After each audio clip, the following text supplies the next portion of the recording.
ஒரே கலர்ல தான் ரத்தம் இருக்குன்னு சொன்ன ஐயா தேவர் அவர்களோட குரு பூஜை இன்னைக்கு அதுதான் ஹாட் நியூஸாவே போயிட்டு இருக்கு.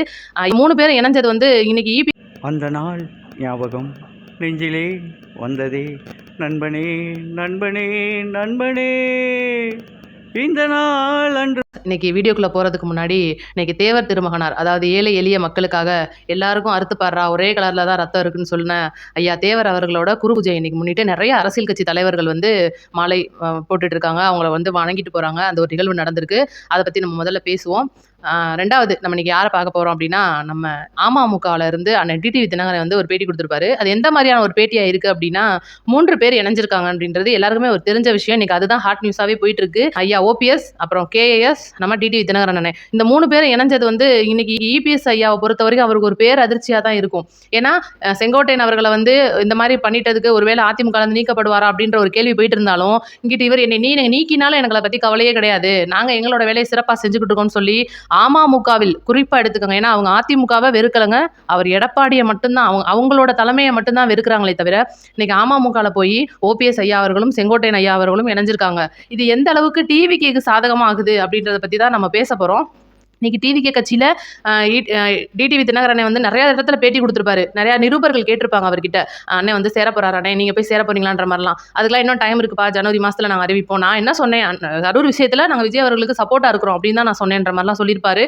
ஆனா இன்னைக்கு அதிமுகவோட கூட்டணி இல்லைன்றதை ஆல்ரெடி நிர்மல்குமார் அவர்கள் சூசகமாவே சொல்லியிருக்காங்க. பிஜேபி எங்களுக்கு வேணாம்னு சொல்லிட்டாங்க. இன்னைக்கு அமமுகன்ற ஒரு கட்சியோட இந்த கூட்டணி இணையும் போது இதுக்கும் அதிமுகவுக்கும் சம்பந்தம் கிடையாது. ஏன்னா அம்மா மக்கள் முன்னேற்ற கழகத்தில் இருக்கிற அதோட தலைவராக இருக்க போற ஒரு டிடிவி தினகரன் அண்ணே, ரெண்டாவது சின்ன மாமா நம்ம சொல்லி ஆகணும், சசிகலா அம்மா அவர்கள் வந்து இதுல இருக்காங்க அப்படின்னும் போது கண்டிப்பா இது ஒரு வெற்றி கூட்டணியா அமையும். ஏன்னா இன்னைக்கு சின்னம்மா அம்மா அவர்கள் வந்து இன்னைக்கு விஜய் அவர்களோட இணைய போகும்போது, அம்மாவுக்கு ஜெயலலிதா அம்மாவுக்கு போர்ப்படை தளபதி மாதிரி செயல்பட்ட சசிகலா அவர்கள் வந்து இன்னைக்கு விஜய் அவர்களோட இணைய போகிறார், எல்லாரும் ஒன்னா சேர்ந்து தேர்தல் பணியாற்ற போறாங்க, எல்லா 2 பேர் அதாவது மொத்தமா கூட்டணி ஆக போறாங்கன்னும் போதே சில கட்சிகள் இன்னைக்கே கண்டிப்பா ஆட்டங்கள் இருக்கும். ஒரு பக்கம் நம்ம சீமானனை வந்து பயங்கரமா சவுண்ட் விட்டுட்டு இருக்காரு, அவர் அடிக்கடி ஒரு மாதிரியா பேசுவாப்ல. இன்னைக்கு வைகோ அவர்களும் சீமான் அவர்களுமே வந்து இணைஞ்சு பேட்டி கொடுத்ததை நம்ம பார்த்திருப்போம். ஏன்னா அந்த விழாவுக்கு எல்லாருமே ஒன்றிணைஞ்சு ஒரு விழாவை எடுத்துட்டு போறாங்க. இதுல அரசியல் கிடையாது, நம்ம அதனால அதை தவிர்த்துருவோம். ஆனா அமமுகவுல ஓபிஎஸ் ஐயாவும் ஐயா கேஎஸ் எல்லாருமே சேர்ந்ததுன்றது ஒரு அரசியல் பார்வையில பெரும் ஒரு பரபரப்பை தான் ஏற்படுத்தியிருக்குன்னே சொல்லி ஆகணும். ஏன்னா இபிஎஸ் அவர்களுக்கு கண்டிப்பா இதை பார்க்கும்போது எல்லாருமே ஒன்றிணைஞ்சிட்டாங்க, நம்மள தான் ஒதுக்கிட்டாங்கன்ற மாதிரி. ஏன்னா இன்னைக்கு அதிமுகவில் இருக்கிற 2 கோடி உறுப்பினர்கள் எங்க போறதுன்ற இடம் தெரியாம இருக்காங்க. கண்டிப்பா எம்ஜிஆர் ஐயா அவர்களை தொட்டு வந்த உறுப்பினர்களும் சரி, இன்னைக்கு ஜெயலலிதா அம்மா மூலியமா வந்த அவங்கள பிடிச்சு வந்த அந்த உறுப்பினர்கள் எல்லாருமே இன்னைக்கு கண்டிப்பா அமமுகல போய் இணைகிறதுக்கு அதிக வாய்ப்புகள் இருக்கு. ஏன்னா இதோட கூட்டணி அறிவிப்பு அப்படின்றது இன்னைக்கு பார்த்திருப்பீங்க நீங்க, புசியானந்த் அவர்கள் வந்து மதுரை கோரிப்பாளையத்துல தேவரையா சிலைக்கு வந்து மாலை போட்டு போயிருந்தாங்க. ரெண்டாவது இன்னைக்கு விஜய் அவர்கள் தன்னோட பனையூர் அலுவலகத்தில் தேவரையாவோட அந்த ஒரு உருவப்படத்திற்கு மாலை செலுத்தி அவங்க வணக்கத்தை சொல்லிக்கிட்டாங்க. அந்த மாதிரி நிறைய நிகழ்வுகள் நடந்துகிட்டு இருக்கும்போது இப்போ இவங்க எல்லாருமே கண்டிப்பாக பசுமன்ல இருந்து இந்த குரு பூஜைக்காக வெயிட் பண்ணும்போது கண்டிப்பாக அரசியல் நிகழ்வுகள் அதிகமாக பேசுறதுக்கு வாய்ப்பு இருக்கு. இன்னும் அதுக்கு அடுத்தடுத்தான அப்டேட் கண்டிப்பாக நிறைய கிடைக்கிறதுக்கான அதிக வாய்ப்பு இருக்கு. இன்னைக்கு நடந்த அந்த ஒரு குரு பூஜை விழால குறிப்பாக நம்ம பேச போறது என்னன்னா, சீமான் அண்ணன் சொன்ன சில வார்த்தைகள். இன்னைக்கு நம்ம சீமான் அண்ணனை எவ்வளவோ பேசியிருப்போம். அண்ணன் வந்து அரசியல்ல வந்து கீழ்த்தரமா பேசுறாரு, ஒரு மாதிரியா வந்து ஓட்டுறாப்ல, சில இடங்கள்ல உயர்ந்த ஜாதிகள் வச்சு ஜாதி அரசியல் பண்றாருன்ற மாதிரிலாம் நம்மளே வந்து பேசியிருப்போம். நம்ம சேனல்ல நிறைய சீமான் அண்ணனுக்கான வீடியோக்கள் நம்ம போட்டிருக்கோம். அண்ணன் என்னாச்சு திடீர்னு ஒரு மாதிரியா பேசுறாருன்னு. ஆனா இன்னைக்கு சீமான் அண்ணன் பேசிய வார்த்தைகள் அனைத்துமே வந்து உண்மையானதுன்னா சொல்லணும். ஏன்னா ஏழை எளிய மக்களுக்காக தன்னோட வாழ்க்கையவே அர்ப்பணிச்சு அந்த மக்களுக்காகவே கடைசி வரை தன் உயிர் இருக்கும் வரை போராடின ஒரு உத்தம மனிதரான தேவரையா அவர்கள் வந்து இன்னைக்கு ஒரு தங்க கவசத்தை நீங்க போட்டு வச்சிருக்கிறது எந்த அளவுக்கு நீங்க சரியா செய்யறீங்க, சரி அந்த மாதிரி போட்டுட்டீங்க, அதை அவருக்கே வச்சிட வேண்டியதானே, அப்புறம் அதை கொண்டுட்டு போய் நீங்க பேங்க்ல வைக்கிறீங்க, இந்த மாதிரிலாம் ஏகப்பட்ட கேள்விகள் கேட்டிருக்காரு. அவரோட பேட்டின்றது தனியாவே நியூஸ் சேனல்ல போயிட்டு இருக்கு. ஏன்னா அவர் கேட்டிருக்கிற இன்னைக்கு ஒவ்வொரு வார்த்தையுமே வந்து நியாயமான வார்த்தையா தான் எங்களுக்கு தெரிஞ்சிச்சு. நீங்களும் கமெண்ட்ல சொல்லுங்க, அண்ணன் கேட்டிருக்கிறதா ஏதாவது ஒரு தப்பு நம்ம சொல்ல முடியுமா? ஏன்னா இன்னைக்கு ஏடிஎம்கேக்காரங்க தேவரையாவுக்கு கொடுத்த அந்த ஒரு தங்கமானது நீங்க எதுக்கு தங்கத்துக்கே தங்கத்தை பொறுத்துறீங்க, அப்ப அவரை வந்து நீங்க தங்கத்தால இழிவுபடுத்துறீங்களா? ஏன்னா இன்னைக்கு மண் பொன் எதுவுமே வேணான்னு அவர் பாட்டுக்க இருந்த ஒரு மனுஷனை நீங்க தங்கத்தை கொடுத்து இழிவுபடுத்துறதுன்ற ஒரு செயலானது இன்னைக்கு நல்லா இல்ல. சரி, இன்னைக்கு நீங்க அந்த தங்க கவசத்தை கொடுத்துருக்கீங்க, ஒரு மரியாதை நிமித்தமா வந்து நீங்க அதிமுகல இருந்து கொடுத்துருக்கீங்கன்னா அந்த சமூகத்தினரிடையே, அதாவது அந்த ஒரு நினைவிடத்தை பாதுகாக்கிற பாதுகாவலர்கிட்டே நீங்க கொடுத்து ஒப்படைக்கலாம்ல, அதையும் கொண்டுட்டு போய் நீங்க பேங்க்ல வைக்கிறீங்க, அப்ப ஏன் அந்த சமூகத்தை நீங்க நம்பலையான்ற மாதிரிலாம் நச்சுன்னு அண்ணன் கேள்வி கேட்டிருக்காரு. ஒவ்வொரு கேள்வியும் அண்ணன் கேட்கும்போது என்னடா அது நம்மளுக்குலாம் இவ்வளவு நாள் இது தோணலையே அப்படின்னு செவியில அரைஞ்ச மாதிரி இருக்கு அண்ணன் கேட்கிற கேள்விகள். ரெண்டாவது நம்ம அது என்னன்னா, இன்னைக்கு தேவகர் அந்த சமூகத்துல இருக்கிறவங்களுக்கு மட்டும் இல்லாம மொத்த ஒரு சமூகத்துக்குமே போராடின ஒருத்தரால நீங்க வந்து இன்னைக்கு அவரோட பேரை வச்சுக்கிட்டே நீங்க வன்முறைகள்ல ஈடுபடுறது, இதெல்லாம் வந்து நல்லா இல்லைன்ற மாதிரிலாம் அண்ணன் நிறையா சொல்லியிருப்பாரு. இந்த மாதிரி ஒரு விஷயம் திருமகனாருடைய குருபூஜையில் முதல்வர் ஐயா என்ன ஒரு அறிவிப்பு கொடுத்துருக்காங்கன்னா, பசும்பொன்ல ஐயாவோட பேரில் ஒரு பெரிய திருமண மண்டபம் ஒன்று கட்ட போகிறாங்க. அதில் வந்து எல்லா சமூகத்தினருக்குமான ஒரு சமூக கூடம் மாதிரி ஒரு அரங்கு. அது வந்து அந்த வந்து யாரும் தலையில் தூக்கிட்டு போகிறது இல்லைல்ல, அது அங்கே தானே இருக்க போகுது.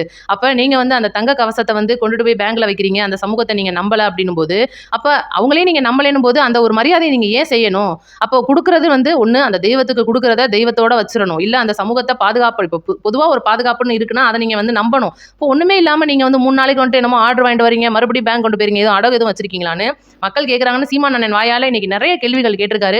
சத்தியமா அவரோட கேள்விக்கெல்லாம் நம்மள்ட்ட பதில் இல்லைங்க. ஏன்னா அவர் கேட்குற ஒவ்வொரு கேள்வி நம்மளுக்கு யோசிக்கிற மாதிரி இருக்கும். சில நேரங்களில் தான் அண்ணன் ஒரு மாதிரியா பேசிடுவார். இன்னைக்கு தேவர் திருமகனாருடைய குருபூஜையில் சீமான் அண்ணன் பேசுனதுன்றது உண்மையிலும் உண்மையான சில கேள்விகள். அதை நம்ம கேட்டே ஆகணும். அதன்படி தான் நம்ம கேட்டிருக்கோம். நீங்களும் உங்கள் மனசில் இருக்கிறத கமெண்ட் பாக்ஸில் சொல்லுங்க.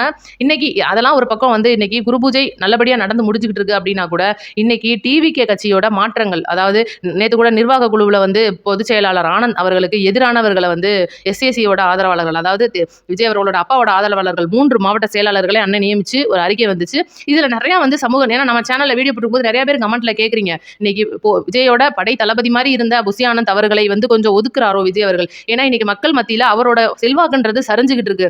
ஏன் என்னாச்சு, புஷி ஆனந்த் வந்து இன்னைக்கு கரூர்ல இருந்து ஒரு செயல் நடக்குது அப்படின்னும் போது தலைமறைவாகிற ஒரு பொதுச் செயலாளரை நீங்க வச்சிருக்கும் போது எப்படி உங்க கட்சி வந்து அடுத்தடுத்த ஒரு கட்டங்களை சந்திக்கும்? ஏன்னா அரசியல்னா 1000 வரதான் செய்யும். ஏன்னா உங்களுக்கு இன்னும் நிறைய சுற்றுப்பயணங்கள் இருக்கு, போட வேண்டிய வேலைகள், வேட்பாளர்கள், பூத் கமிட்டிகள் நிறைய இருக்கு, இன்னும் பெண்டிங்ல ஏகப்பட்ட விஷயம் இருக்குன்னும் போது பொதுச் செயலாளர் தான் நின்று பார்க்க வேண்டிய இடத்துல இருக்கும்போது அவரை ஒருவேளை மாற்ற போறாங்களோ? அண்ணன் இந்த மாதிரி முடிவு எடுத்திருக்காரு தன்னோட இன்னைக்கு பொதுச் செயலாளர் புஷி ஆனந்த் அவர்கள் வந்து இந்த கரூர் விஷயத்துல தலைமறைவா ஆயிருக்கும் போது, இவ்வளவு பெரிய கட்சியோட பொதுச் செயலாளரே வந்து தலைமறைவா இருக்கும்போது, எங்களை மாதிரி அடிமட்ட தொண்டர்கள் விஜய் அண்ணனுக்கு ஆதரவா பேசுறோம். இப்ப நாங்களா இருக்கோம், இப்ப எங்களுக்குலாம் வந்து ஒரு வழக்கு எழுதுனா ஒண்ணுன்னா நீங்க தான் வந்து பாக்குற இடத்துல இருக்கீங்கன்னும் போது நீங்களே இந்த மாதிரி தலைமறைவாயிட்டீங்கன்னா வேற யார் கட்சியை பாப்பா? அப்ப தலைமையை நீங்க தனிமைப்படுத்துற மாதிரி ஆகுதுன்னு சொல்லிட்டு அண்ணன் என்ன யோசிச்சாருன்னு தெரியல. திடீர்னு இந்த மாதிரியான நிலை நிறைய முடிவுகள் எடுத்திருக்காங்க.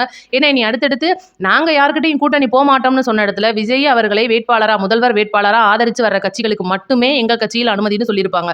அந்த வகையில தான் இன்னைக்கு நடந்த விழாவில் 3 பேர் ஒன்று இணைந்து ஐயா இபிஎஸ் அவர் முகத்தில் கரிய பூசிட்டு கண்டிப்பா டிவிகளை வந்து இணைய போறாங்கன்றது சீக்கிரமா உங்களுக்கு தெரிய வரும். ஏன்னா இனி வந்து அதுதான் நடக்க போகுது, அரசியல் மாற்றங்கள். ஏன்னா இவங்க ஏடிஎம்கே கிடையாது, ஏடிஎம்கே வந்தால் தான் பிஜேபி வருவாங்கன்ற ஒரு சூழ்நிலை வந்து இன்னைக்கு தமிழ்நாட்டில் இருக்கு. பிஜேபியோட விஜய் அவர்கள் சேர போறாரா அப்படின்ற மாதிரிலாம் அதுக்கெல்லாம் வாய்ப்பு கிடையாது. இன்னைக்கு அமமுக வந்து அதிமுகல இருந்து பிரிஞ்சு வந்த டிடிவி தினகரன் ஆரம்பிச்சிருக்கிற அந்த அமமுக கட்சியில கேஎஸ் ஐயாவும் ஓபிஎஸ் ஐயாவும் இணைஞ்சு ஒரு மாபெரும் கூட்டணியாகி சின்னமா அவர்களோட தலைமையில வந்து இணைய போறாங்க. ஒருவேளை யார் வேணாலும் துணை முதலமைச்சரா கூட ஆகலாம். ஆனா கண்டிப்பா ஒவ்வொருத்தவங்களுக்கும் எம்பி பதவி இருக்குன்றது எல்லாருக்கும் தெரிஞ்ச ஒண்ணுதான். இந்த ஒரு வெற்றி கூட்டணி அப்படின்றது வெற்றி பேரணியில் தமிழ்நாடுன்னு ஒன்னா மாறி சீக்கிரமா இவங்க இன்னும் கூட சில கட்சிகள் வரதா இருக்காங்க.